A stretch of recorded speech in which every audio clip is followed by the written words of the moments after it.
हाँ जी, क्या हाल चाल सीए इंटर के सभी स्टूडेंट्स। देखो जी, जैसे मैंने कहा था कि हम लोग रोज के 20 क्वेश्चन करेंगे। मोस्ट इंपॉर्टेंट क्वेश्चंस हम लोग डिस्कस करेंगे। आज के जो 20 इंपॉर्टेंट क्वेश्चंस हैं वो मैं आपके सामने लेकर आ गया हूं। और आज के जो क्वेश्चंस हैं वो हैं जनरल मीटिंग के ऊपर। तो क्वेश्चन नंबर 41 से लेकर क्वेश्चन नंबर 21 से लेकर क्वेश्चन नंबर 40 तक इस कैटेगरी के क्वेश्चन आपको आज मिल जाएंगे। ये जो आप फाइल देख रहे हैं मेरे पीछे पीडीएफ फाइल, ये इसी वीडियो के डिस्क्रिप्शन लिंक के अंदर मिल जाएगी। एंड इन क्वेश्चंस को देखो, वैसा है ऐसा है, मेरे पास मैंने एक प्रॉब्लम एंड सॉल्यूशन आपको दी हुई है। वो प्रॉब्लम एंड सॉल्यूशन आपको जरूर जरूर जरूर करके जानी चाहिए। उसके अलावा ये जो क्वेश्चन है, क्या इनके अलावा आपको आरटीपी एमटीबी भी करनी है? नहीं। इसके अंदर सारे एमटीबी सारी आरटीपी इंक्लूडिंग लेटेस्ट सब कुछ इंक्लूसिव है। पास्ट ईयर के इंपॉर्टेंट क्वेश्चंस भी इंक्लूडेड हैं। और इसमें कुछ ऐसे क्वेश्चंस भी हैं जो कि अभी तक आए नहीं हैं पेपर में, वो भी इंक्लूड किए हुए हैं। तो मैं इन पे एक एक क्वेश्चन का प्रेजेंटेशन भी आपके साथ डिस्कस करता जाऊंगा, एंड ताकि आप लोगों को पता लगता रहे, आइडिया लगता रहे कि प्रेजेंट कैसे करना है। हम ये मान के चलेंगे कि हर क्वेश्चन मान लीजिए 4 नंबर का है, मान के चलिए, क्योंकि हमारे लिए कैलकुलेशन आसान हो जाती है। देखो, 1 नंबर के लिए आपको 25% लिखना है, 4 नंबर के लिए पूरा 1 पेज लिखना है। समझ गए? 6 नंबर का है तो 150%, 5 नंबर का है तो 125%। ठीक है, अब इसको बेस बना के चलिए हम डिस्कशन शुरू करते हैं। आइएगा, क्वेश्चन नंबर 1 है हमारे पास। With a view to transact some urgent business, Ratna, Rimpy and Ratnesh, the 3 director of the Shilpkar construction limited are desires of calling. ओहो, ये शीट मैंने ओपन किया जानबूझ के ताकि मैं आपको सॉल्यूशन बता सकूं कि क्या क्या करना है। अब मैं आपको एक बात कहूं, एक काम करना, इतना शीट ओपन कर रही है, हो रही है, थोड़ी सी गप्पे मार लेते हैं। आप एक काम कर सकते हैं कि क्वेश्चन नंबर 1 इस वक्त मैं पढ़ रहा हूं। क्वेश्चन नंबर 1 पढ़कर आप अपनी तरफ से एक स्टैंडर्ड सॉल्यूशन बनाइए, मतलब लिखिएगा मत, बेशक बना दीजिएगा मोटा मोटा फ्रेमवर्क कि आप इसके अंदर क्या लिखेंगे। फिर मैं आपसे मैच कराता हूं, देखते हैं कितना मैच होता है आपका और मेरे बीच में। 4 नंबर पे समझ सपोज करिए आपने लिखना है। ठीक है, अभी तक जो बच्चे मुझसे पढ़े हुए हैं और जिन्होंने अभी तक मॉक टेस्ट नहीं दिया हुआ है, आज ट्यूसडे है, आज रात तक दे सकते हो, 12 बजे तक आप सबमिट कर सकते हो। कल से उसकी कॉपीज चेक होना शुरू हो जाएंगी। ठीक है जी, चल आएगा।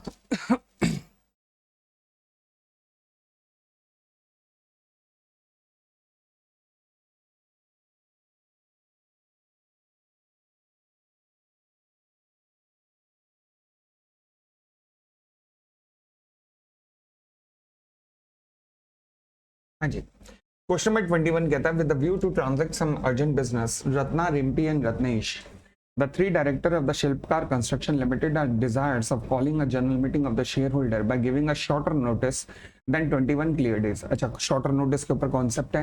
ठीक है, the 4th director Nilesh is of the view that such an action will attract the penalty provision since there is a contravention. The paid up share capital of the company is rupees 30 crore divided into 3 crore share of rupees 10 each. Keeping in view the applicable provision of the Company Act 2013, discuss the possibility of calling a general meeting by giving a shorter notice. तो actual में आपसे shorter notice के ऊपर concept पूछा है। अब ये नहीं कहा उसने कि एजीएम है, ये ईजीएम है, ये नहीं लिखा, कहीं भी नहीं लिखा। Calling a general meeting of share holder by giving a shorter notice. तो फिर आप शॉर्टर नोटिस का कॉन्सेप्ट जो है वो दोनों तरीके से लिख सकते हो कि एजीएम में इतनों की कंसेंट चाहिए और ईजीएम में इतनों की कंसेंट चाहिए। मतलब आप पूरे का पूरा प्रोविजन जो है वो लिख सकते हो, एजीएम में, ईजीएम में। ईजीएम में भी company having share capital, company not having share capital, सारा लिख सकते हो। तो यानी कि अब आंसर की अगर शुरुआत करनी हो तो मैं आंसर की शुरुआत कैसे करूंगा इस केस में? देखो जी, मुझे पता है शॉर्टर नोटिस का प्रोविजन है, तो फिर मैं जब शुरुआत करूंगा तो मैं कर सकता हूं एज पर। हाँ जी, आप चाहो तो सेक्शन 101 लिख के शुरुआत कर सकते हो, लिख सकते हो notice of the meeting must be given 21 days clear days before the meeting, ये भी लिख सकते हो। या फिर प्रोवाइजो से शुरुआत कर सकते हो, proviso to section 101 of company act 2013। Underline कर देना इस चीज को बस। अब नीचे लिखो meaning of shorter notice. Meaning of shorter notice लिखा, मतलब 21 दिन से कम का नोटिस शॉर्टर नोटिस कहलाता है। फिर कंसेंट, किस किस से चाहिए?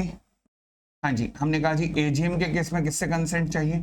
हमने कहा जी ईजीएम के कंसेंट केस में किसके कंसेंट चाहिए? ईजीएम के केस में कंपनीज हैविंग शेयर कैपिटल में किससे कंसेंट चाहिए? Companies not having share capital में किससे कंसेंट चाहिए? ये आपने लिख दिया सब कुछ, ठीक है। अब मुझे यहाँ नहीं पता कि मतलब मैं क्या कहूँ, एजीएम है ईजीएम है, कहीं मुझे तो नहीं दिख रहा पूरे क्वेश्चन में कि एजीएम है ईजीएम है। तो अब मैं क्या करूँ, यहाँ पे फंसने वाली बात होगी मेरी। तो अब मुझे क्या करना चाहिए? देखो घबराने की बात नहीं है, आपको क्या करना पड़ेगा, आप एजम्पशन ले लीजिए कि एजम्पशन ले रहा हूं मैं कि the proposed meeting is EGM. Assumption ले लीजिए, एजीएम भी ले सकते हो बट ईजीएम की एजम्पशन ले लो। क्यों? क्योंकि ईजीएम में मुझे कंसेंट चाहिए होते 95% of the paid up share capital, और एजीएम में मुझे कंसेंट चाहिए 95% of the number of the members की। तो क्योंकि यहाँ पेड अप शेयर कैपिटल दी हुई है तो इसलिए अच्छा रहेगा ईजीएम की assumption low, EGM of a company having a share capital. समझ आया assumption के पीछे का बेस? चलिए, तो मैं कह रहा हूं कि assuming कि कंपनी इज मतलब the proposed meeting is EGM, assuming proposed meeting is EGM। अब एक बात ध्यान रखना, क्या आपके पास ऐसा डेटा अवेलेबल है क्वेश्चन में जिससे आप कुछ कैलकुलेशन करके उसे दिखा सके? हाँ, मेरे पास अवेलेबल है। अच्छा, क्या अवेलेबल है जरा देखना, आपके पास क्या डेटा अवेलेबल है? कहता है जी 30 crore divided into 3 crore of 10 each. तो कि मैं 30 करोड़ का 95% करके दिखा सकता हूं उसे?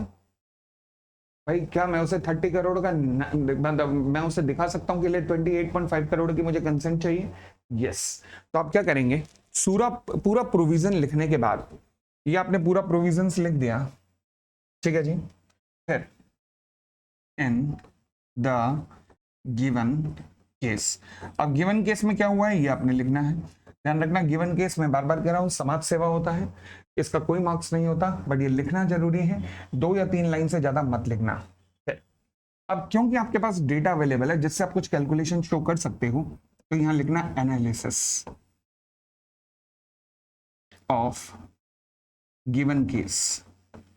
हम गिवन केस का एनालिसिस कर रहे हैं, कैलकुलेशन शो करके बताओ। Consent required from 95% of 30 crore is equal to 2 कितना हो गया 28.50 करोड़ रुपए से कंसेंट चाहिए, 28.50 करोड़ की कंसेंट चाहिए। फिर अब लास्ट में लिखो कॉन्क्लूजन। समझ गए? जब आप इस तरीके से हेडिंग बना के देखो, इन द गिवन केस को हेडिंग बनाया, अंडरलाइन किया, एनालिसिस अंडरलाइन किया, कंक्लूजन अंडरलाइन किया, इनके सामने मत लिखना, इनसे नीचे लिखना। इन द गिवन केस अगली लाइन में, एनालिसिस अगली लाइन में, कंक्लूजन अगली लाइन में, ऊपर भी आप हेडिंग बना रहे हो। ध्यान रखना, ये हेडिंग आपकी काबिलियत को रिफ्लेक्ट करेंगे कि आपका कॉन्फिडेंस है पूरे का पूरा कॉन्सेप्ट पे। समझ आ रही है बात? चलिए, बहुत बार सिखाई हुई है क्लास में, तो आज दोबारा सिखा रहा हूं, प्लीज ध्यान रखिएगा वहां पेपर में जाकर। आगे आइएगा, अगला क्वेश्चन भी सेम कॉन्सेप्ट पे बेस्ड है। The paid up share capital of the Akash Soap Limited is rupees 50 lakh divided into 5 lakh equity shares of rupees 10 each. The director of the company had desires of calling an EGM by giving a shorter notice which is less than 21 days. 60% of the member holding shares worth rupees 40 lakh. 60% holding shares, 60% of the member holding share worth rupees 40 lakh accorded their approval. अच्छा, by electronic mode to the shorter notice whether EGM can be valid called। 60% of the number of member हैं जो share कितने hold करते हैं 40 लाख के। अब 40 लाख कितना है, टोटल कितना है 50 लाख शेयर कैपिटल है, 95% कितना बनता है, 95% बनता है 47.5। तो यहाँ 40 लाख का हुआ है, तो क्या ईजीएम वैलिडली कॉल्ड की जा सकती है? नहीं, मतलब बिल्कुल सेम सेंस पे चलना है, बट कंक्लूजन में लिख देना ईजीएम वैलिडली कॉल्ड नहीं की जा सकती। हाँ, अब यहां पर एनालिसिस देखो, आपको कोई कैलकुलेशन करने की जरूरत नहीं है वैसे, क्योंकि सारी कैलकुलेशन तो इसने की हुई है, यहीं पे दिया हुआ है, तो इन द गिवन केस के अंदर ही आ जाएगा। आपको कोई कैलकुलेशन जमा भाग गुणा करके दिखाने की जरूरत नहीं है यहाँ पर, ठीक है ना। चलिए next question.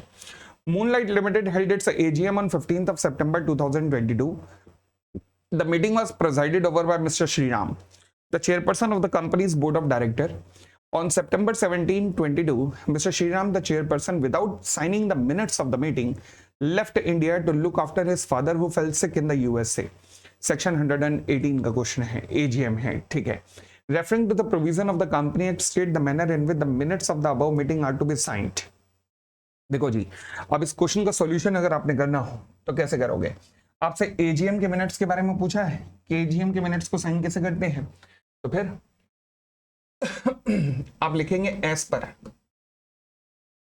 The provisions of section 118 read with.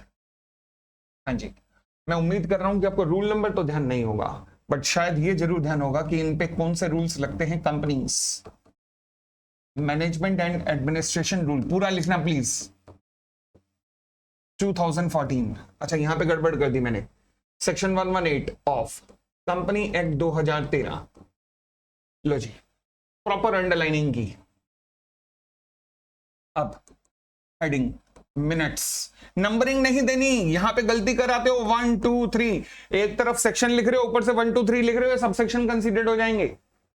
तो नंबरिंग नहीं लिखना, ध्यान रखना, हेडिंग लिखना, नंबरिंग मत लिखना, सेमीकोलन से कर देना बस अलग। लो जी, मिनट्स, मीनिंग या मीनिंग ऑफ मिनट्स, मिनट्स क्या होते हैं? लो जी, हर कंपनी को जो भी उसकी प्रोसीडिंग हुई है मीटिंग की, उसके लिए बनाने पड़ते हैं मिनट्स। अच्छा, कब तक बनाने पड़ते हैं? टाइम फॉर फाइनलाइजेशन या टाइम फॉर मिनट्स, कितने टाइम में बना लेने चाहिए? With in 30 days from the conclusion of the meeting. फिर सिग्नेचर्स ऑन मिनट्स, हाँ जी, सिग्नेचर ऑन मिनट्स। अब देखो जी, सिग्नेचर्स का ही सवाल है, सिग्नेचर्स के बारे में पूछा उसने।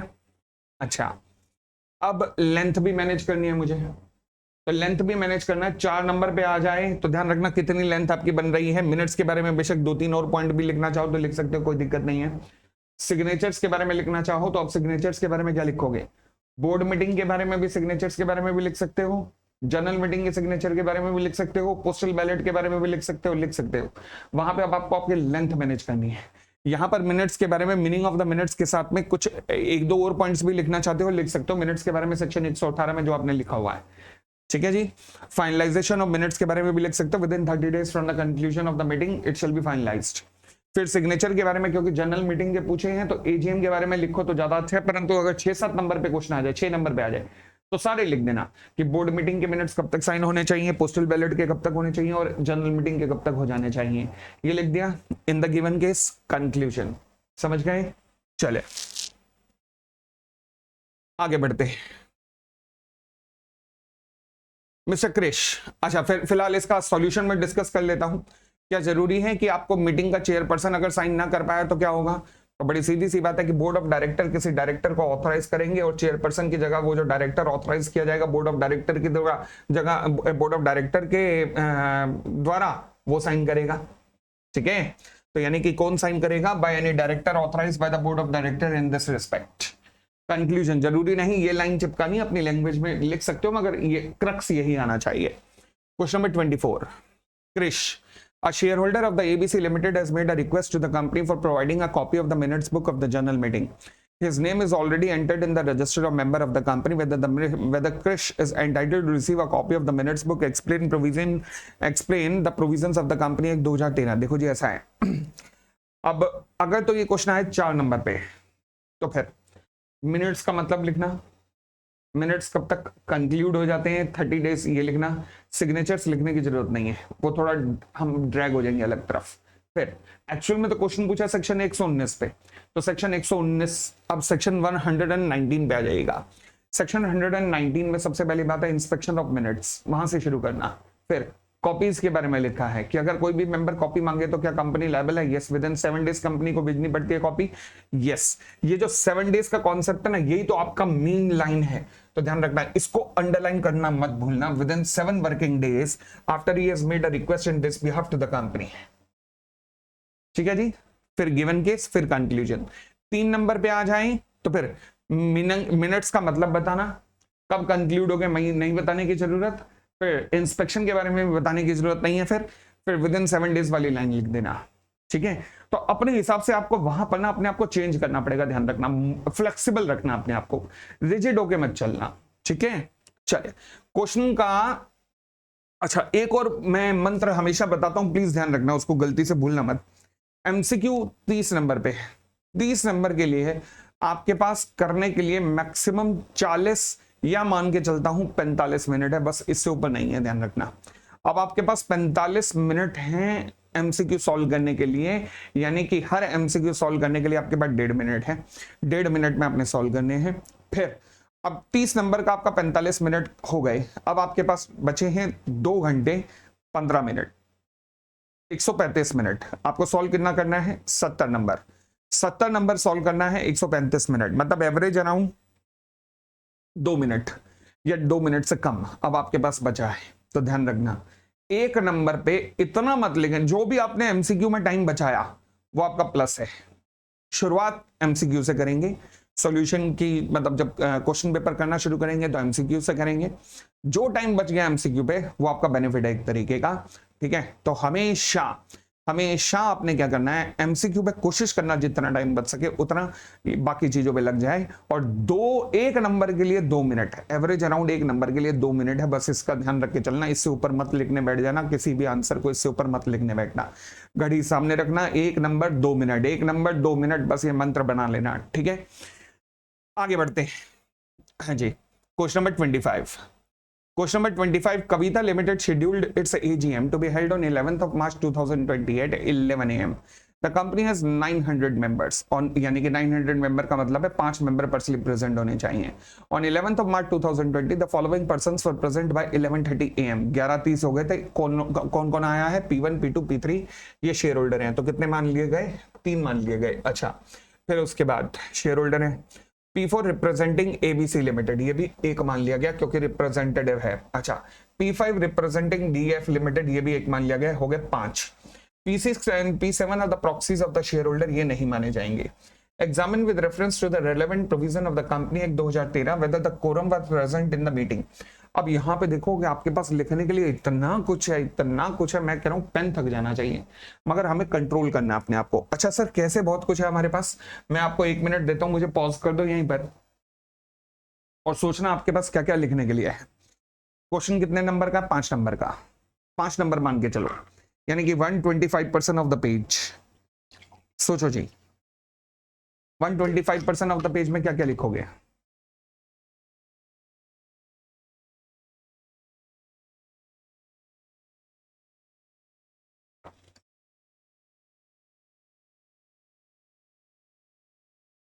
देखो जी, कॉन्सेप्ट पूछा गया हमसे प्रॉक्सी का, प्रॉक्सी पूछा गया as per section 105 of companies act 2013, meaning of proxy. Proxy क्या होता है? Every member entitled to attend and vote at the meeting of the company is entitled to appoint another person to attend a meeting in his place. The person so appointed shall be called as a proxy of the company. लिख दिया। कौन सी company है यहाँ पर? Public limited. I hope public limited company है, private है? Public limited company. Public limited company में proxy कितना होता है? Proxy in case of public limited company, हाँ जी, आप कैसे? नंबर ऑफ मेंबर्स प्रॉक्सी, पहला अप टू 1000, 5 पूरा लिखना, मेंबर्स पर्सनली प्रेजेंट, ठीक है जी, सारा लिख दिया। 1000 से ऊपर, फिर ये 5000 से ऊपर, सब कुछ लिख डाला। चले, अब लेंथ अभी भी कम है, मगर क्वेश्चन में मैं तो प्रॉक्सी के बारे में और भी लिख देता, मगर क्योंकि मेरे पास लिखने के लिए बहुत कुछ है तो मैं अपने आप को रोक रहा हूं। क्यों? क्वेश्चन में अगर आपको ध्यान हो तो उसने रिप्रेजेंटेटिव के बारे में पूछा है, representative of body corporate, section याद होगा तो सेक्शन 113 लिख सकते हो कि रिप्रेजेंटेटिव कौन होते हैं, कैसे अपॉइंट किए जाते हैं, और ये कोरम में काउंट होते हैं। They have all the rights of the member personally present that they shall be counted for the purpose of quorum, ठीक है जी। फिर कोई प्रेफरेंस शेयर होल्डर तो नहीं है ना यहाँ पर? ABC proxies are the shareholder. अच्छा, proxies में लिख देना कि proxies shall not be considered for the purpose of quorum, ये जरूर लिख देना, ठीक है। अब आपको बताना है whether quorum was present। देखो जी, क्योंकि अब यहाँ पर कैलकुलेशन इन्वॉल्व है, यहाँ पर कैलकुलेशन इन्वॉल्व है, तो फिर आप क्या करेंगे, हेडिंग बनाएंगे एनालिसिस। एनालिसिस अब present if considered for quorum। पहला कौन है जी? पहला P1 P2 P3, P1 P2 and P3।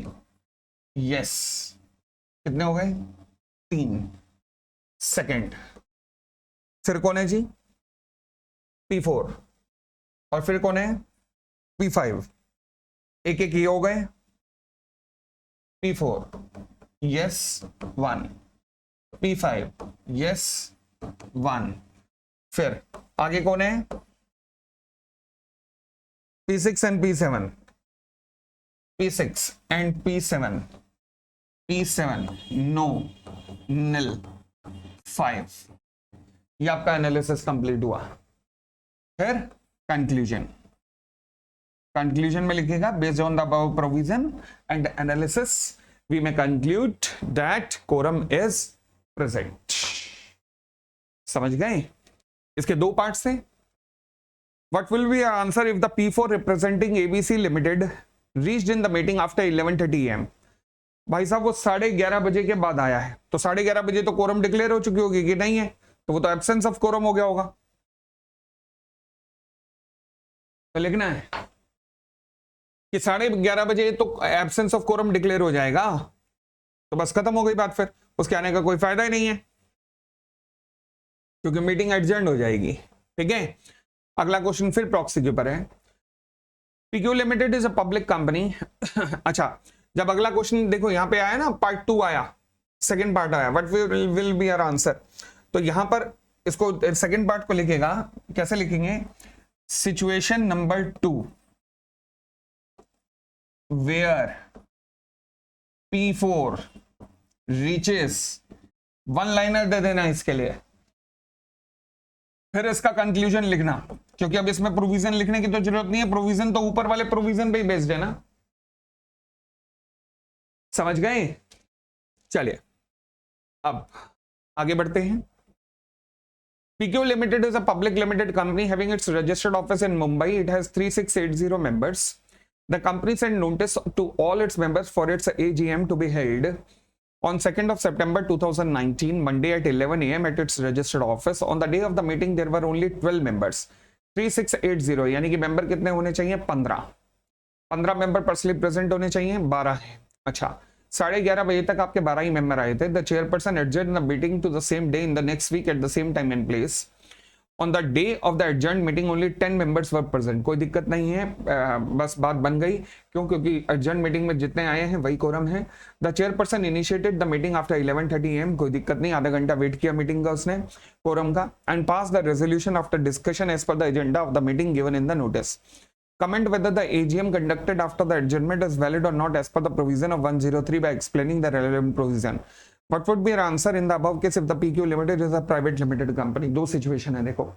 हाँ जी, पहले तो आंसर लिखो, कोई सिचुएशन नंबर 1 लिखने की जरूरत नहीं है, सीधा आंसर लिखो। फिर next situation where the PQ Limited is a private limited company। फिलहाल कोरम के ऊपर कॉन्सेप्ट है, तो कोरम का मतलब लिखेंगे, कोरम कितनी होती है ये सारी लिख देंगे। ठीक है जी। उसके बाद यहां पर एब्सेंस ऑफ कोरम का भी कॉन्सेप्ट लिख देना, क्योंकि अगर कोरम एब्सेंट रही तो मीटिंग एडजर्न हो जाएगी to the next week, same day same time same location, और at any other day time और place where the board of director deem fit.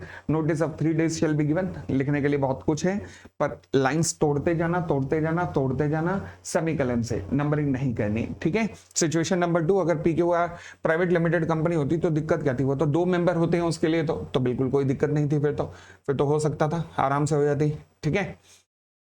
अगला question, the board of director of Shrey limited called an EGM upon the requisition of the member, how the meeting was adjourned on the ground that the quorum was not present in the meeting. Requisitionist के कहने पर अगर meeting EGM बुलाई जाती है और quorum नहीं आती तो मीटिंग कैंसिल हो जाती है, इस बात का ध्यान रखना। तो यानी कि रिक्विजिशनिस्ट के बुलाने पर अगर मीटिंग बुलाई गई परंतु कोरम नहीं आई तो फिर मीटिंग एडजर्न नहीं होगी, कैंसिल हो जाएगी। क्लियर है? तो फिर अब EGM के बारे में लिखना है, EGM बाय रिक्विजिशनिस्ट के बारे में। अच्छा, बुला कौन रहा है? Board of director. किसके कहने पर? EGM मेंबर के कहने पर। तो अब कैसे लिखेंगे आप इसके बारे में कि EGM अगर बोर्ड ऑफ डायरेक्टर बुलाते हैं रिक्विजिशनिस्ट के कहने पर तो कितने दिन में हो जानी चाहिए? 45 days from the submission of the requisition हो जानी चाहिए। इतनी बात क्लियर हो गई? अच्छा, अगली बात, अगर EGM रिक्विजिशनिस्ट बुलाता है और नहीं आती कोरम तो फिर EGM जो है कितने दिन में हो जानी, तो फिर EGM का स्टेटस हो गया, EGM कैंसिल हो जाएगी। फिर अगर ज्यादा नंबर का है तो आपके पास लिखने के लिए एक और चीज भी है कि जब भी EGM बोर्ड ऑफ डायरेक्टर बुलाते हैं मेंबर रिक्विजिशनिस्ट के रिक्वेस्ट पर तो कौन सी लिस्ट ऑफ द मेंबर्स को नोटिस भेजा जाता है? याद करो, रूल्स में लिखा हुआ है कौन सी लिस्ट ऑफ द मेंबर को नोटिस भेजा जाता है, जो कि विद इन 3 डेज बनाई जाती है from the submission of the requisition. याद है? आपके लिखने के लिए प्रोविजंस तो हैं और भी है आपके पास। क्या मीनिंग ऑफ रिक्विजिशनिस्ट का मतलब क्या होता है? रिक्विजिशनिस्ट का मतलब लिख सकते हो, तो लेंथ लिखने के लिए है, डोंट वरी, आपके पास इधर उधर काफी है, ठीक है? तो उनको उठा उठा के आपको फिट करना है। यहां पर आगे बढ़िएगा। Next point, AB Limited has 2300 member and the AGM of the company is due to be held on 23rd Feb 2017 at 10:30. On the day of the meeting 18 member were personally present. ये बिल्कुल same question है and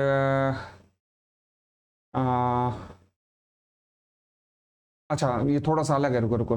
On the day of the meeting 18 members were personally present by 11 AM and the chairperson proceeded to initiate the chronicles of the meeting. There were 5 special business to be discussed at the meeting and by 2:30 PM agenda 1 to 3 have been discussed and appropriate resolution were passed. ठीक है? और due to some emergency 4 of the member had to leave around 3 PM. 18 member थे, 2300 है और 4 member चले गए तो बचा 14. The chairperson granted them the permission and proceed to discuss agenda number 4 and 5. भाई साहब 2300 मेंबर की कंपनी है और अब बचे हैं 14 मेंबर और एजेंडा नंबर 4 एंड 5 के बारे में क्या हुआ? Pass the resolution as per the consent of the remaining member, comment whether the meeting is properly convened. क्या कहोगे? जिस टाइम मीटिंग शुरू हुई उस टाइम तो थी, agenda number 3rd and 4th and 5th के टाइम नहीं थी, तो इसका मतलब क्या होना चाहिए था? आपसे पूछा क्या है? Whether the meeting is properly convened. ध्यान रखना, इसका ध्यान रखना। पूछा क्या है? पता लगा पूछ रहे हैं महाभारत, हम लिख रहे हैं Ramayana. Whether the meeting is properly convened, no. क्यों नहीं? क्योंकि मीटिंग को एडजर्न हो जाना चाहिए था। तो फिर सबसे पहले कोरम लिखो, कोरम का मतलब में ही यहाँ पे पता लग जाएगा। कोरम का है minimum number of members required for convening the meeting. तो हम कह सकते हैं कि quorum is required throughout the meeting. ठीक है? कोरम एब्सेंट होगी तो एब्सेंस ऑफ कोरम के कंसिक्वेंसेस लिखेंगे और उसके बाद लिख देंगे कि एजेंडा नंबर 1 से 3 तक तो है बट एजेंडा नंबर 4 और 5 की वैलिड नहीं है क्योंकि वो एडजर्न होना चाहिए था। Next question number 29, explain the provision of the e voting in an AGM in the following cases as per the companies act. अच्छा, following cases, A and his wife has a joint demat account in the Alpha Investment. In such a case, who shall cast the vote in the e-voting system? हाँ जी, who shall cast the vote in the e-voting system? अगर दोनों का joint account है तो who shall cast the vote? हाँ जी, देखो जी ऐसा है, in case of a joint shareholder, polling paper पहले किसको दिया जाता है? जिसका नाम पहले आए। And in the absence to the joint holder attending the meeting as appearing in the chronological order in the folio, मतलब आप केवल इतना लिख देना, polling paper shall be given to the first named holder, बस ये। ठीक है? तो in the given case A or his wife B, whosoever name appear in the chronological order in the register of member, मतलब जिसका नाम भी register of member में पहले आ रहा है, shall be entitled to vote। बड़ी सीधी सी बात है। ठीक है? और आगे बढ़े, फिर अगली बात क्या पूछता है वो? AGM is going to be held on 7/9/2020, then what will be the e-voting period? Minimum 3 दिन का होता है e-voting period and the time for the closing. Meeting से एक दिन पहले शाम को 5 बजे तक बंद करना होता है। लो जी, लिख सकते हो। इस तरीके का जब भी सवाल आएगा 1.5 मार्क्स, मतलब 3 नंबर के सवाल आता है जब भी इस तरीके का आएगा, और आएंगे कुछ जरूर ऐसे सवाल, 3 या 4 सवाल ऐसे आ सकते हैं। आगे फिर कहता है जी chairperson of the meeting of the company. ये क्वेश्चन नंबर 1 का ये फर्स्ट देख लेना जी, ये अच्छा क्वेश्चन है, अच्छा है, देख लेना। चले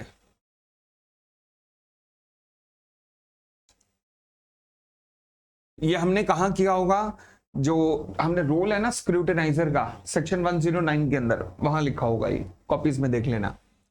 आगे बढ़ते हैं। हाँ जी, the chairperson of the meeting of the company received a proxy 54 hours before the time fixed for the start of the meeting.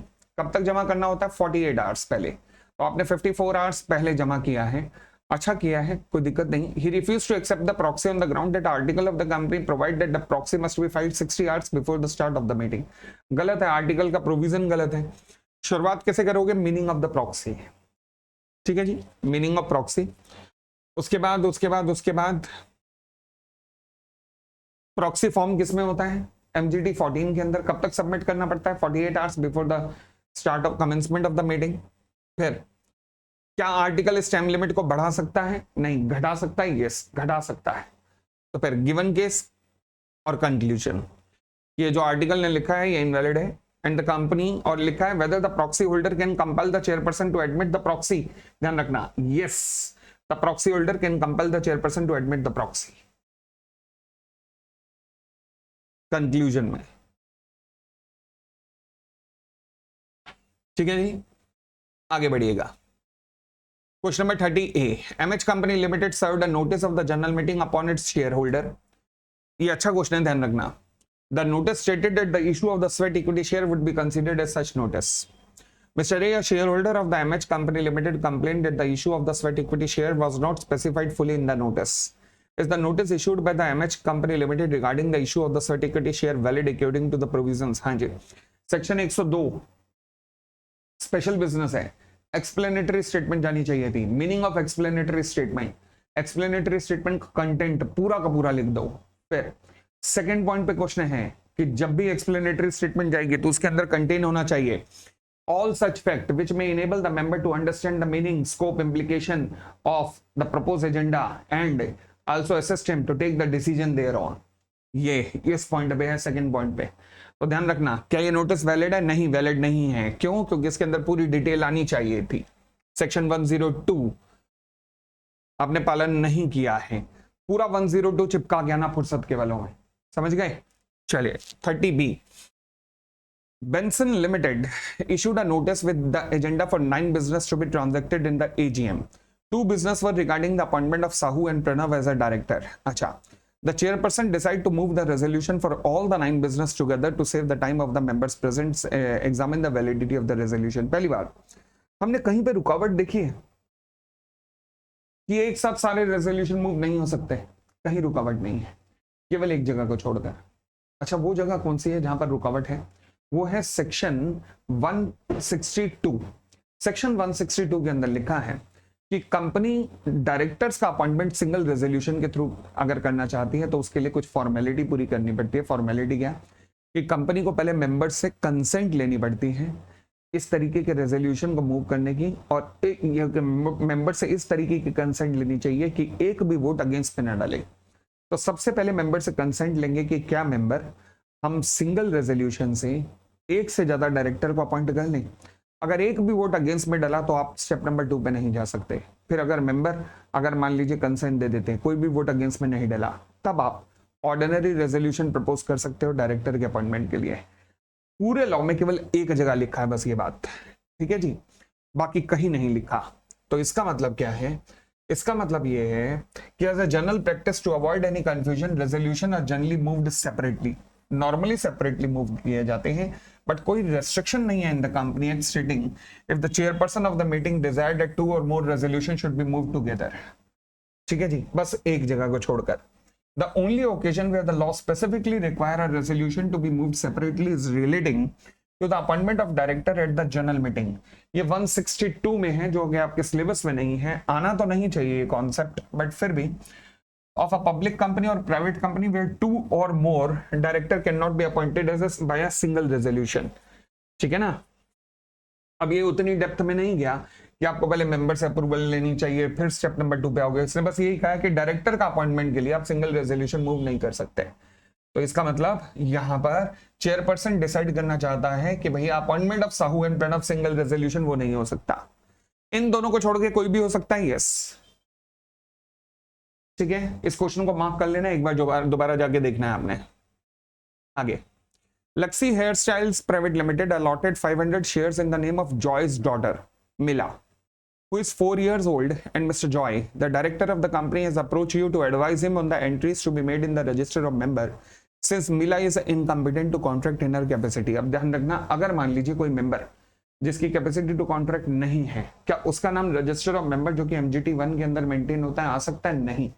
तो उसका नाम अगर लिखना ही चाहते हो, जिद है तुम्हारी, तो फिर उसके साथ उसके लीगल गार्जियन का नाम भी लिखना पड़ेगा। ध्यान रखना, since minor are not competent to enter into a contract, their name can not be entered in the register of member without the detail of the guardian. Therefore Joy is advised that while filing MGT 1 the name of the minor shall be entered only if the detail of guardians are available. Thus Joy's name shall also appear in the register of member. अगर sir ये 4 number पे question आ जाए तो हम कैसे संभालेंगे? बात तो बड़ी सही है आपकी।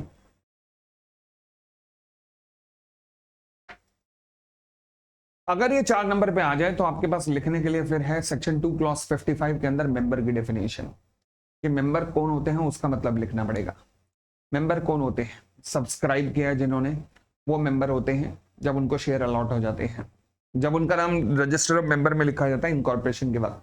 फिर उसके अलावा हर वो व्यक्ति जो कि एप्लीकेशन देता है कंपनी के शेयर्स के लिए और जिसका नाम रजिस्टर ऑफ मेंबर में लिखा जाता है। फिर तीसरा डिपॉजिटरी के केस में कौन होते हैं? जिनका नाम डिपॉजिटरी के रजिस्टर में लिखा जाता है। समझ आ गई बात? तो ये होते हैं कंपनी के मेंबर। क्लियर है इतनी बात? चलिए 31, Tanya and Tarun who recently got married were jointly allotted 1000 shares by the New Hospitality Services Private Limited. Tarun intimated the company that only the name of his wife should appear in the record of the company in respect of the joint holding. अच्छा question है भाई साहब, ये कहता है कि देखो जी हमारी जॉइंट होल्डिंग है मगर केवल वाइफ का नाम लिखो, मेरा नाम मत लिखो। भाई मानता हूं पत्नी व्रता है, मानता हूं, बट ऐसा नहीं होता। या तो वाइफ के नाम ही शेयर लेता, बट अगर जॉइंट होल्डिंग लिखा है तो नाम दोनों का आएगा। अब किस ऑर्डर में आएगा ये तू जाने। जॉइंट होल्डिंग में आप तो ऐसा भी लिखवा सकता है कि जी वाइफ के नाम इतने शेयर, मेरे इतने शेयर, वो भी चलेगा, बट होगी जॉइंट होल्डिंग। तेरी ये बात नहीं मानी जा सकती कि वाइफ के नाम शेयर रखो मगर है जॉइंट होल्डिंग, ऐसा नहीं चलेगा। ठीक है जी, चलिए अच्छा क्वेश्चन है, ध्यान रखना ये अच्छा क्वेश्चन है।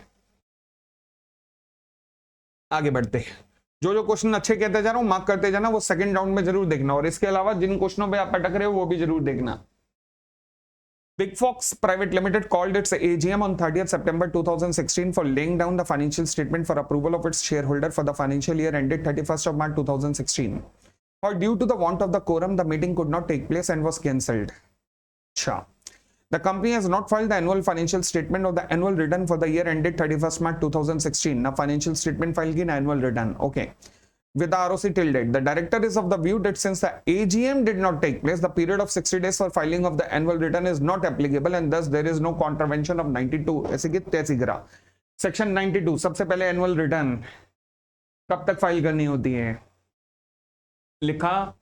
फिर एनुअल रिटर्न अगर तो मान लीजिए, और तो इसने कुछ पूछा नहीं है, अगर 4-5 नंबर पे पूछे तो कंटेंट ऑफ एनुअल रिटर्न भी लिखने पड़ेंगे और क्या, ठीक है ना। उसके बाद अब एनुअल रिटर्न कब तक फाइल होती है? AGM plus 60 days. पर अगर किसी वजह से एजीएम ना हो तो last due date on with the AGM should have been held उसके 60 दिन के अंदर, यही होता है। Director is of the view that since the general meeting did not take place the period of 60 days for filing of the annual return is not applicable. तो आप answer में कंक्लूजन में क्या लिखोगे? The view of the director is incorrect since the AGM should have been held, since the annual return should have been filed within 60 days from the last due date of the AGM. ठीक है, section 92 पे आधारित है। Next point, Abhinav, a member of the Elixir Logistics Limited, filed a complaint against the company for not serving him a notice for attending the AGM. Acha. The company in turn provided the proof that they have sent the notice by an email to Mr. Abhinav. Acha, question mark kar lena is abhi. Inviting him to attend the AGM of the company. Mr. Abhinav alleged that he never received the email. State whether the company is liable to be guilty for contravening the provision of 101. Section 101 आपकी book के अंदर दिया होगा कि जब email वगैरह के through notice जाता है तो वहां पे क्या होता है. Abhinav alleged that he never received an email. क्या कहते हो? कंपनी की कोई गलती नहीं. कंपनी के सेंट ऑप्शन में ईमेल आ रहा होगा. कंपनी की कोई गलती नहीं अगर सामने वाले को रिसीव नहीं हो रहा, हम कुछ नहीं कर सकते. ठीक है जी. उसके बाद पता लगा मेंबर्स ने अपडेटेड रेलेवेंट ईमेल आईडी नहीं प्रोवाइड किया. कंपनी की कोई गलती नहीं, कंपनी की कोई भी गलती नहीं. The company shall not be in default for not delivering notice via email. ध्यान रखना, सेक्शन 101 का रेफरेंस देना है अगर ज्यादा नंबर का आ जाए और टू द पॉइंट आए तो वो जो ईमेल वगैरह का पॉइंट है केवल वही लिखना है, बस ध्यान रखना. ठीक है. 32A मार्क कर लेना, अच्छा पॉइंट है. Z Limited, that is a listed company, submitted their annual return. However, office of the ROC refused to accept such returns, stating that it has not signed by the authorized person on behalf of the company. ये बड़े time से expected है ये question. इस बार के chance की बात है कि मैंने पिछले बार भी डाला था टॉप 100 क्वेश्चन में, आया नहीं, मुझे लग रहा था आएगा, मगर इस बार की एमटीपी में भी दिया है इन्होंने. तो भाई साहब ध्यान रखना, इसको ध्यान रखना बिल्कुल. हाँ जी. It has not been signed by the authorised person on behalf of the company, listed company है. In the light of the provision when the annual return shall be submitted, section 92 के प्रोविजंस का ध्यान रखते हुए annual return कब तक submit होनी चाहिए? Within 60 days. पूरा लिखना. अगर एजीएम नहीं भी हुई तो last due date on with the AGM should have been held. In case of a listed company by whom it shall be signed. हाँ जी. किसके द्वारा साइन की जानी चाहिए? सारा लिख के आना. सर्टिफिकेशन का पॉइंट भी लिख के आना कि इसके द्वारा सर्टिफाई भी होनी चाहिए. मतलब company secretary in practice certify भी करेगा और साइन ये लोग करेंगे. Prescribe the relevant form number MGT. कौन सा है जी? एमजीटी 7. इसके अंदर आपको रिटर्न भरनी है, एनुअल रिटर्न भरनी है. ठीक है जी. चलिए सेक्शन 92 के ऊपर क्वेश्चन था ये. आगे. The article of the ABC Limited provided that only those shareholder would be entitled to vote whose name have been there on the register of member for 2 months before the date of the meeting. ऐसी तो कोई restriction हो नहीं सकती section 106 में. Private company होता तो मान लेता हो सकती है.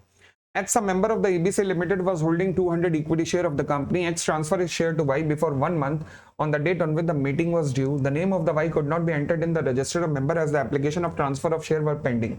Y attended the meeting but was prohibited by the company from exercising its voting right on the ground that he has not hold share for the specified period as provided in the article.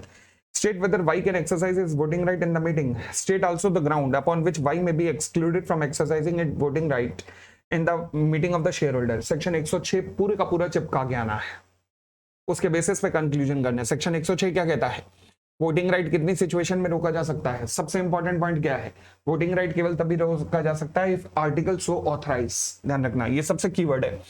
अगर article authorise करेगा तभी voting right रोका जा सकता है. उसके बाद किन किन सिचुएशन में रोका जा सकता है? पहला, non payment of call, non payment of other dues, फिर लियन इज एक्सरसाइज. ठीक है जी. फिर अबव केस और कंक्लूजन लिख के आना है. बढ़ सकते हैं आगे.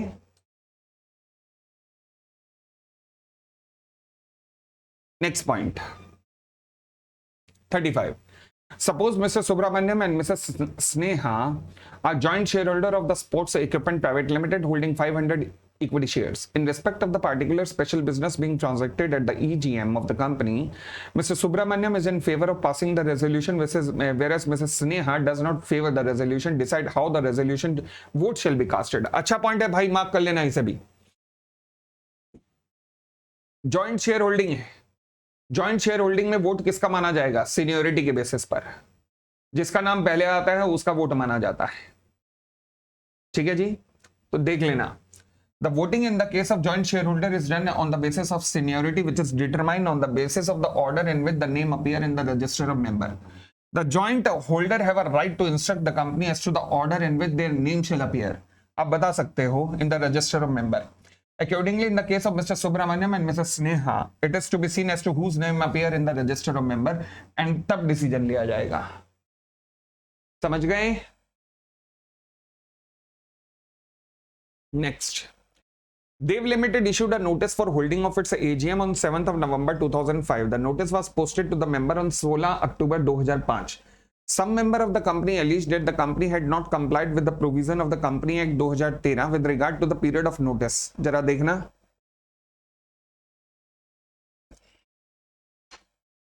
सेक्शन 101 लिखा, 7 नवंबर को नोटिस भेजा है, 2 दिन बाद मिलेगा मतलब 9th को, फिर 21 क्लियर डेज का टाइम देना है, 21 क्लियर डेज का टाइम देना है। अच्छा सॉरी, 7 नवंबर की तो मीटिंग है ना, नोटिस वाज 16 अक्टूबर को पोस्ट हुआ, तो मिलेगा कब? 18th को। तो फिर 31 का महीना है, 18th को मिला, 12 दिन हो गए आपके अक्टूबर के, फिर 7 तक हुए 19 दिन। ओले नहीं नहीं नहीं, कम पड़ गए दिन। Some member of the company, whether the meeting has been validly called? No. पहली बात। If there is a shortfall in the number of days by which the notice fell short of? Yes. कितने 2 days आ रहे हैं? Yes. Explain by how many days the notice fell short of the statutory requirement, लिख दोगे? Can the shortfall, if any, be condoned? माफ किया जा सकता है? Yes, if the consent has been obtained from AGM, 95% of the number of the members. Shorter notice. समझ गए? Next, the board of director of Vishnu Orchards Limited, a company having its registered office in New Delhi, did not proceed to call a meeting despite the receipt of a requisition from the required number of requisitionists. In view of this, requisitionists themselves decide to call the meeting to be held in Madrid. वो तेरी registered office New Delhi और ये कर रहे हैं Madrid, Spain में, on 2nd October 2022. ओ भाई, कर भी स्पेन में रहे हैं और कर भी 2 अक्टूबर को रहे हैं। अच्छा, discuss whether the general meeting can be convened at set date. ध्यान रखना, प्लेस के बारे में जरूर लिखना, कौन से पे रूल पे बेस्ड है, रूल नंबर 17 पे बेस्ड है। अगर रूल नंबर ध्यान ना भी हो तो फिर companies management and administration rule 2014 भाई, रिक्विजिशन सॉरी ईजीएम बाय रिक्विजिशनिस्ट क्या लिखा है? जब भी रिक्विजिशनिस्ट ईजीएम बुलाता है तो मीटिंग कहां पर होनी चाहिए? रजिस्टर्ड ऑफिस पे। कब होनी चाहिए? On any day other than the national holiday. ध्यान रहेगा। चलिए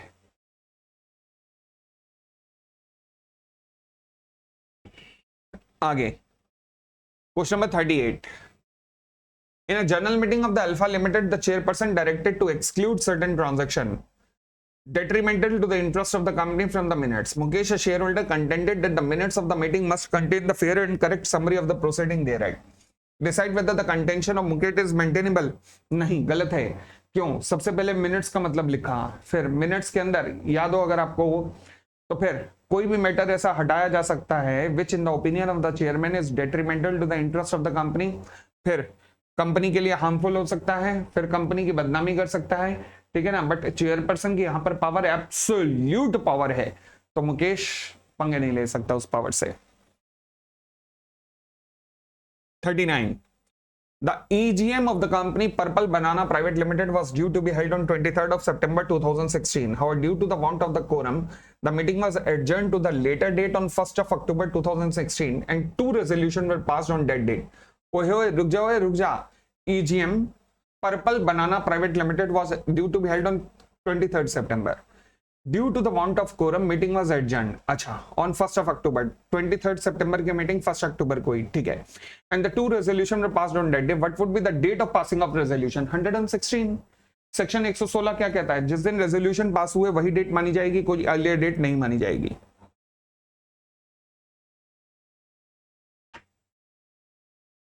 ठीक है, next.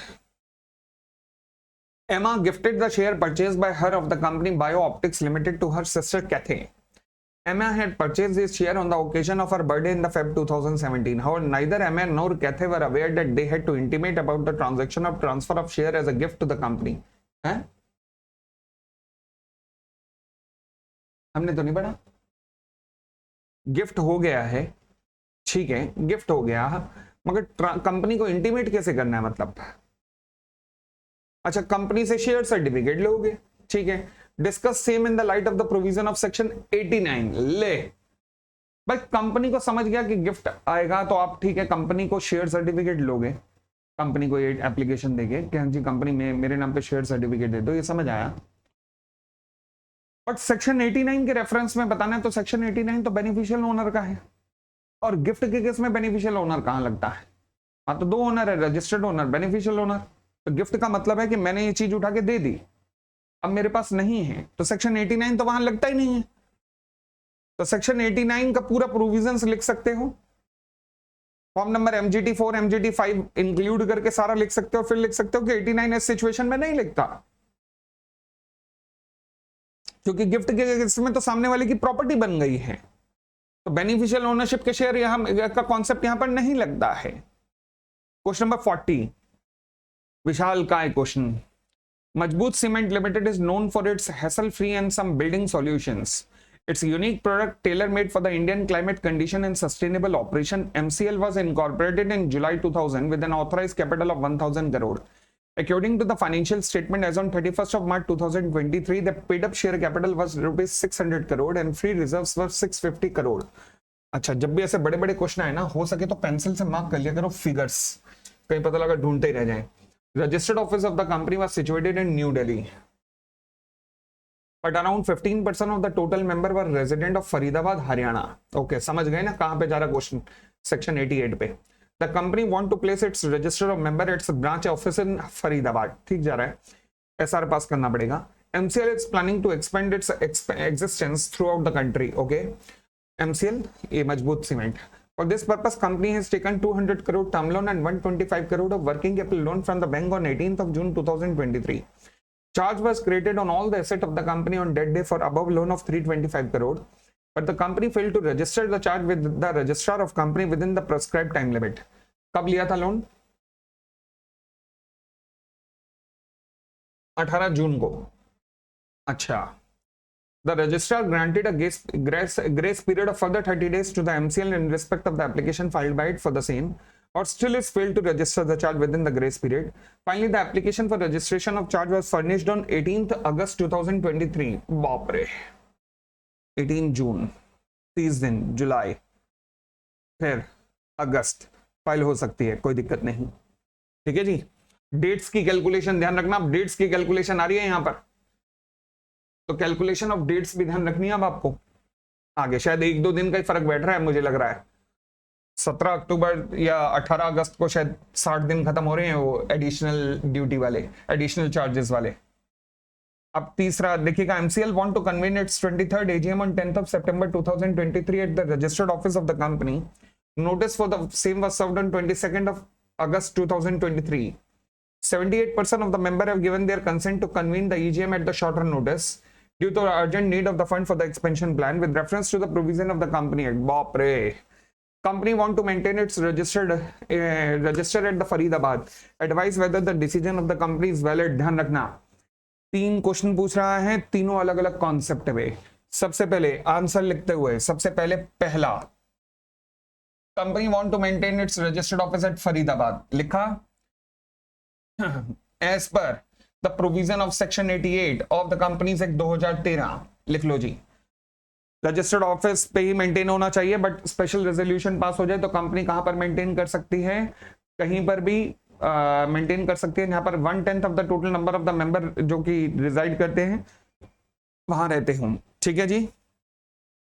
Which type of charge was created by the company on 18th of June 2023? Whether the application filed by the company on 18th August was in compliance? अब ये calculation आपको देखनी पड़ेगी, मेरे ख्याल से तो सही मतलब 60 दिन के अंदर अंदर ही आ रहा है शायद, तो along with the additional fees आप जमा करा सकते हो, ध्यान रखना। Whether the notice given to convene AGM at shorter notice? No, not in compliance, क्योंकि because you have just obtained the consent of 78%.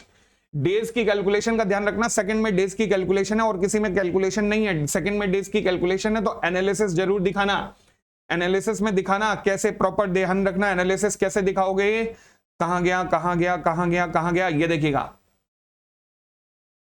ये एनालिसिस है। इन द गिवन केस के देखो नीचे आया analysis, Charge was created on 18 June. Thus, form number CHJ1 shall be filed with the ROC within 30 days. ये लो जी, prescribed fee 30 days, 17 अगस्त और 16 अक्टूबर ad valorem fees. Okay, तो क्या मैं कह सकता हूं, अब आप कब फाइल कर रहे हो? 18 अगस्त को, तो इसका मतलब एड वैलोरम फीस। डेज ये क्वेश्चन कर जाना, तो डेज की कैलकुलेशन गलत नहीं होगी, चार्ज की ध्यान रखना। लो जी, तो ये हमारे क्वेश्चन थे। अच्छा, for exam purpose also go through the following concept very carefully. ये क्वेश्चन आपको, ये चीजें आपको पढ़ के जानी है। पहला, एसबीओ का मतलब सिग्निफिकेंट बेनिफिशियल ओनर का मतलब जरूर पढ़ के जाना है। दूसरा, procedure when the company found some SBO, जब कंपनी को पता लगता है कि उसमें कोई एसबीओ था, तो फिर मतलब अगर कंपनी का कोई एसबीओ था जिसने बताया नहीं कंपनी को, कंपनी का आज भी कोई एसबीओ है, कंपनी उसको जानती है जो कि कंपनी के एसबीओ को जानता है, तो फिर कंपनी उसे नोटिस देती है कि इंफॉर्मेशन दे। याद है? तो वो सेक्शन 90 के provision, content of the annual return, annual return में क्या क्या आता है, ये भी आपने चीजें जरूर पढ़ के जानी है, ध्यान रखना। ठीक है जी, तो ये हमारे थे अभी तक के 40 क्वेश्चन हम लोग डिस्कस कर चुके हैं। कल अब अगले 20 क्वेश्चन आएंगे, और चलो जी, अगले 20 क्वेश्चन कौन से होंगे कल बता दूंगा, और लगभग इसी टाइम आपको क्लास मिल जाएगी। Thank you, bye bye, take care.